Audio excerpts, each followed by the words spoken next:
Hey everyone!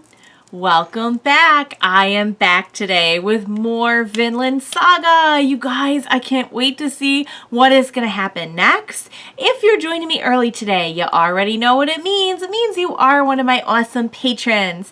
Thank you so much, and as always, I'm sending you up those big old hugs right through that screen. And if not, still thank you for joining me today. I'm glad you're here. I do hope you'll consider supporting me that way. The link to my Patreon is going to be in the description down below.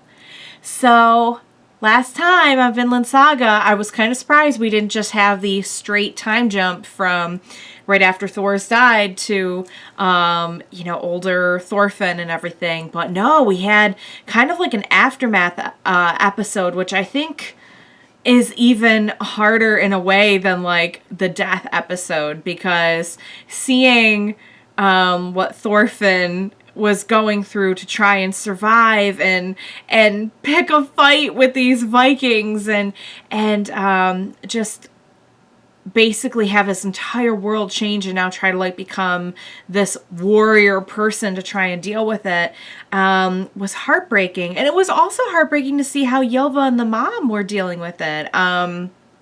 Albeit there's, their routine and everything didn't change as much and their scenery didn't change as much, to have Thorfinn be missing and know that Thor's died and everything. And just the helplessness, of feeling like you can see why Ylva like threw herself into things she could do, because that helplessness of not being able to find Thorfinn and not being there when Thor's died and not being able to do anything about it is devastating. And we know that Leif promised that he was going to find Thorfinn no matter what.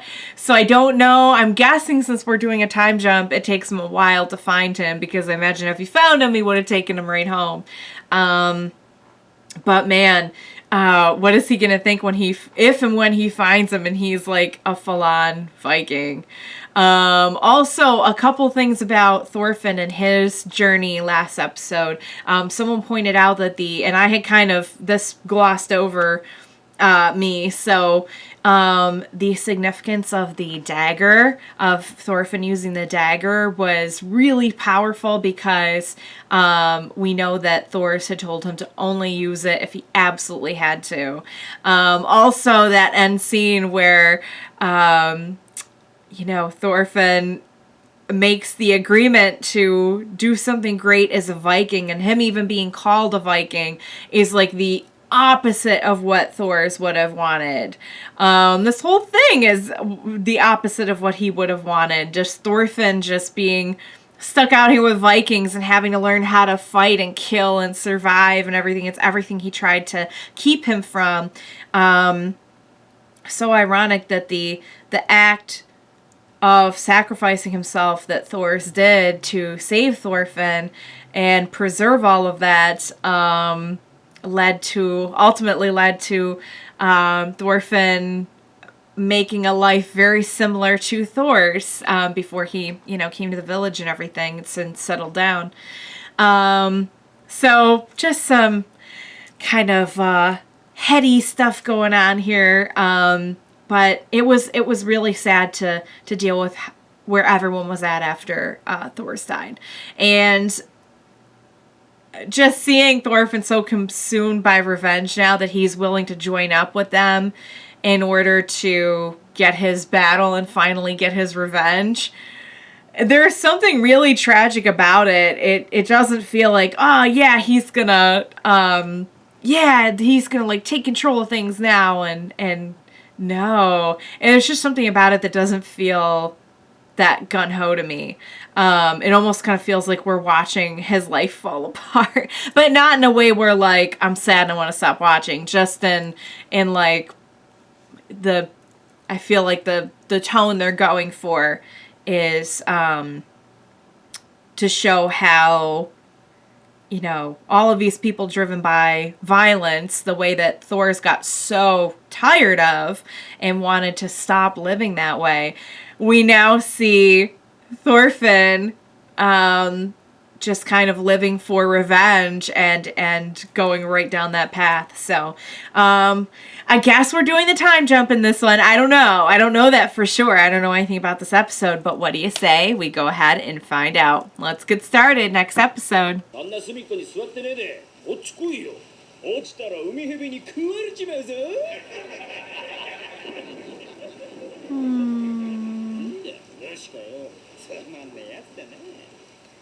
Poor Thorfinn.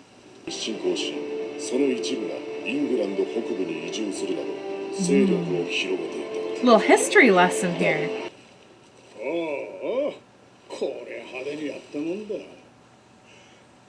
Wow. Seen all this death.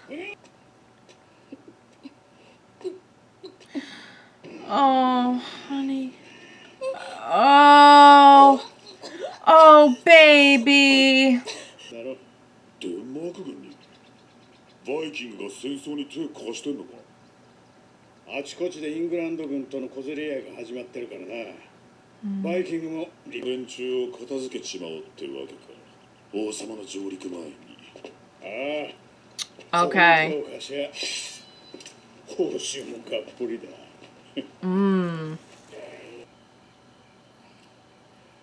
Oh, he's making his own food, finding his own food. 策だと思うけどな。あんたらは誰も死なないわけだし。で、何を望む？金7ポンド。漁師が蓄えた財宝と食い物。Oh. 女は全部もらう。5ポンド。あとは好きにしろ。Wow. は任せるが逃げたりするなよ。貴様らに退路はない。下手な真似をすれば。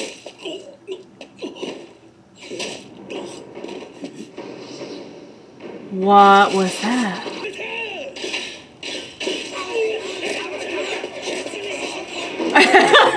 Wow.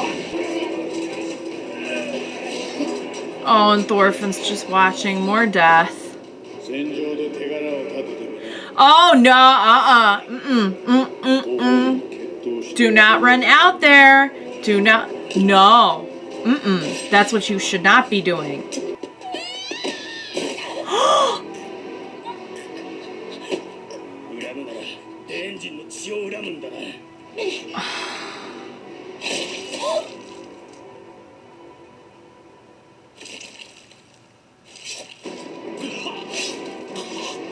Who was it? It was. I'm kind of surprised he would show up to help him.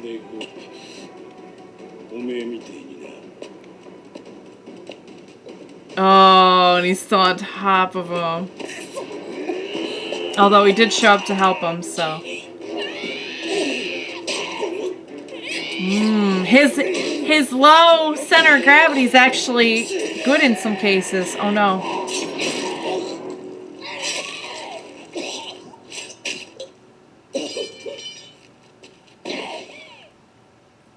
And he's 6, and he just killed somebody.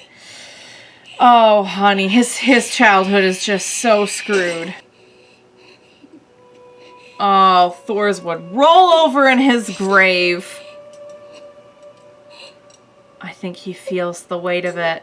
He knows what his father was talking about now, maybe.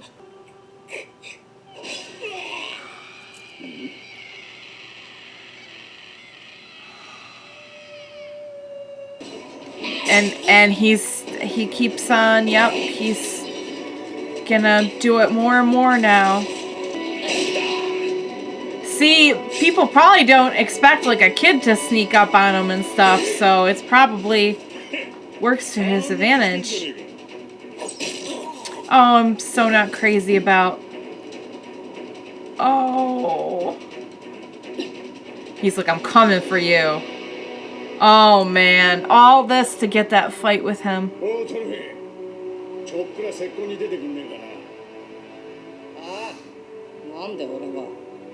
Oh, his voice changed.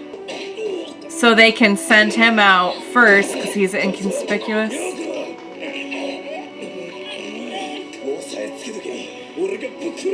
Oh. Oh, that works also. Oh, he's a little killer. Oh, he survived. I'm glad about that, but...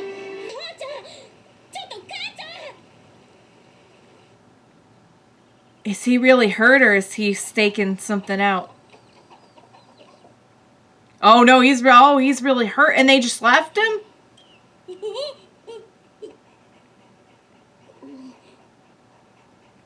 Bobby!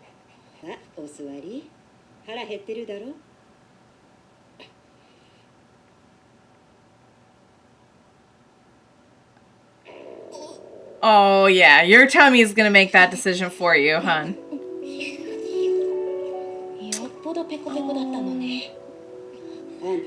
I wonder if he's still not eating any of the Viking food.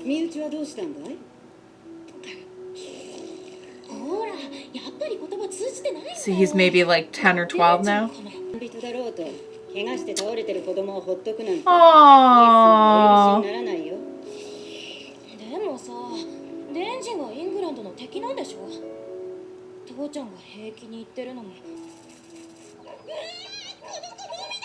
Oh no! Oh, gross! Oh, he's got fleas? Poor dirty baby!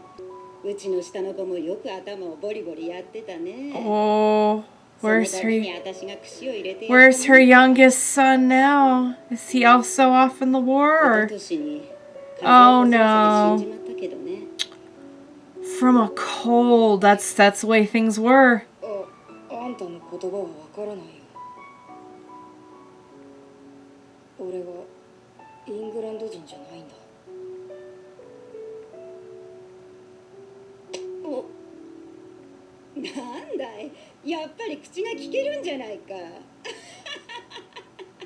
Oh, this woman's a really good person.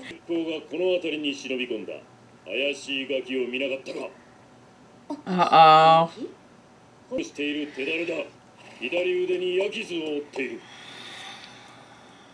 she gonna do?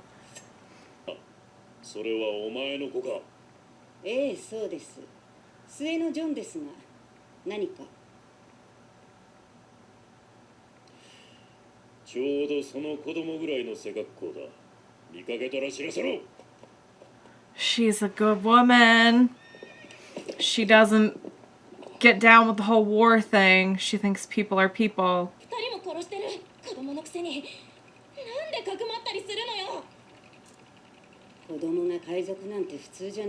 No, so what must his story be? Yeah, exactly. She kind of reminds me a little bit of Yova.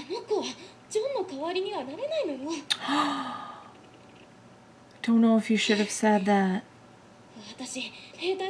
So that was the son's name. And that's why she said, this is my son, John.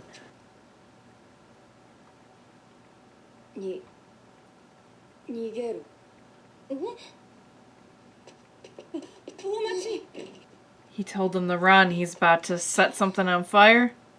So he was, yeah, they sent him to scout, and then they were waiting for his signal. Okay.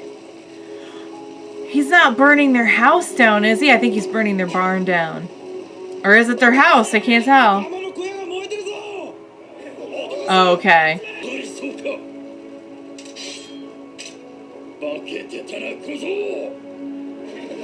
Oh, no.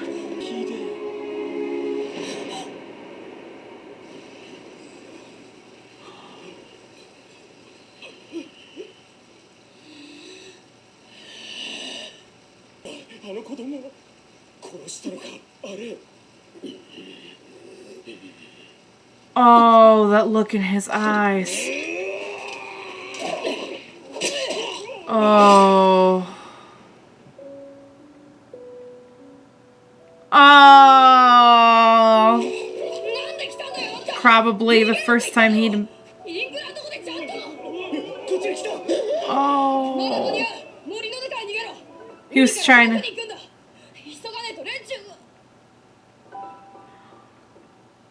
first time he had like been human in so long.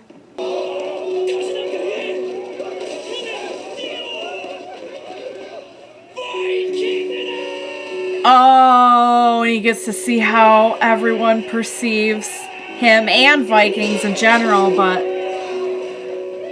you could tell when that guy was looking at him with that kind of fear in his eyes.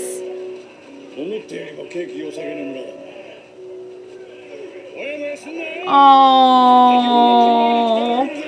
after all the kindness they showed him. Yeah, I could kind of see that as well.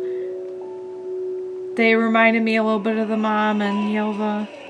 He's becoming like, oh, the comb that she used on him. All right, you guys, let's talk. That was such a great episode. So we got to finally have our time jump. Was not as big of a time jump as I thought. Maybe we'll jump more. But I'm guessing he's still a child. I don't think he's like well into his teens yet. I don't know like what the exact year jump is, but okay, so we now have watched Thorfinn go from just kind of a struggling little kid to like a killing machine, which is really terrifying, and it's so bizarre to start the series with this character and his family, and he's just a little boy, and yes, he has kind of some of these misguided ideas about like what war and killing are about that his father's trying to guide him on, but you know, we're following him as the hero of the story, and to watch him just turn into such a swift, like watching him in action, it actually makes sense why they would have brought him along, because he's a little bit more conspicuous. He can go scout. He has different capabilities based on his size and weight and everything than some of the other guys would. But it is just, it's like, no, watching him turn into that. And I knew that's where they were going with it. Like even before they killed Thor's, like in the theme, we can see older Thorfinn, and I keep forgetting his name. Is it Askeladd? Or am I confusing characters? The captain guy. But just, it still doesn't hurt any less to just watch it play out. And I thought they did a great job with this episode of not only showing us, okay, this is how he's grown, this is how well he fights now and everything, but we started off the series watching him interact with other people in the village. Now we get to see him as a Viking interacting with people again after so many years, and he's just like, he's like a wounded animal.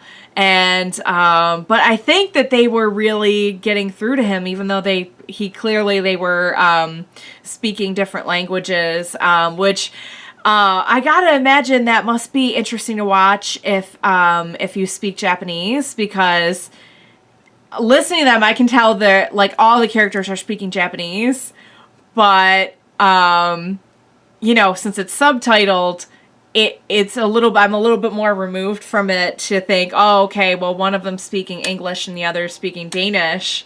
But if you're just watching this without subtitles, then it just all sounds like the same language. They're all speaking in Japanese. So, it must be interesting for Japanese viewers to kind of like, you have to almost be told that distinction that they're speaking different languages from each other. But I loved the English woman and her daughter, and they did remind me an awful lot of... Actually, no, I think they reminded me a lot... The woman's personality reminded me a lot of Thor's. And the daughter reminded me of Ylva. The mom character, Thorfinn's mom, isn't quite as, like, I don't think outspoken as that. Although we don't really know her very well, so maybe she is. But, yeah... just her whole thing of like, no, you know, like it doesn't matter where this kid is from. He is a kid and we're not leaving him out in the cold and he's still a person. And if he's a pirate, then you have to stop and consider, why would a kid that young be a pirate? What is his story? And just really showing like love and consideration and things that I'm sure seem so far away to Thorfinn right now. And it was getting through to him. But at the end of the day, and you can tell how like he thought in his mind, like, oh, well, I told him to run before I set it on fire, you know, and it's like, no, but you destroyed I don't know where the daughter was too. I'm worried about the daughter because as we have seen in previous episodes, the crew on this ship are pretty scummy. So, but hopefully she got off to safety. But the look in the mom's eyes and Thorfinn recognizing that and just the look in his eyes in response just spoke volumes. Oh my goodness. They did a great job with that. So Thorfinn's definitely like a fighter now, a warrior, but you can tell he has not lost so much of that humanity that he can't be kind of coaxed out of the like wounded animal state for a second. I'm scared that as time goes by, he'll more and more lose that ability to kind of come back from it for a few minutes when shown like true love and kindness. God, I just don't even know, because like on the one hand he's come this far and you want to see him get his revenge, but on the other hand it's like I don't want to watch this boy be destroyed and made into a killer and like lose his humanity. It's exactly what Thors would not have wanted for him, and I wonder if we'll have a realization from Thorfinn at some point of like that same feeling that Thors got of just being done with killing, and how like at the end of the day we're all people, and like whatever labels you're putting on your wars and everything doesn't really, it doesn't matter. It's the same stuff, different day, you know? So, all right, guys, that was an intense episode. I really enjoyed it. I hope you enjoyed watching along with me. Thank you so much for joining me today. I cannot wait to see where this is going. Please be sure to join me next time and we will watch it together. Bye for now, guys.